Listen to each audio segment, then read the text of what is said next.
আজকের ওয়েদারটা না গাইস জাস্ট ওয়াও লাগছে। তো হ্যালো গাইস, আসসালামু আলাইকুম। তোমরা সবাই কেমন আছো? আশা করি অনেক ভালো আছো, আর আমি অনেক ভালো আছি।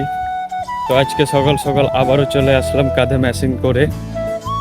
মেশিন থেকে তো বুঝতেই পারছো আজকে কি করতে আসলাম। আজকের ওয়েদারটা না গাইস জাস্ট ওয়াও লাগছে। এরকম ওয়েদার উপভোগ করতে চাইলে কোথাও ফাঁকা লোকেশনে, মানে ফাঁকা মাঠে গিয়ে বসে দেখো।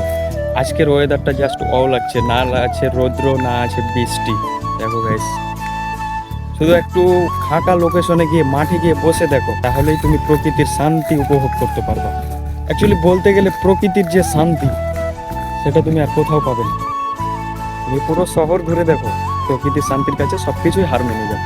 তো গাইস, আজকে এসেছিলাম মূলত ধানের জমিতে স্প্রে করতে। আমার পিছনে দেখতেই পাচ্ছ তোমরা। আর ধানের জমিতে স্প্রে করার মূল কারণটা হলো এটা, আমি তোমাদেরকে দেখাচ্ছি।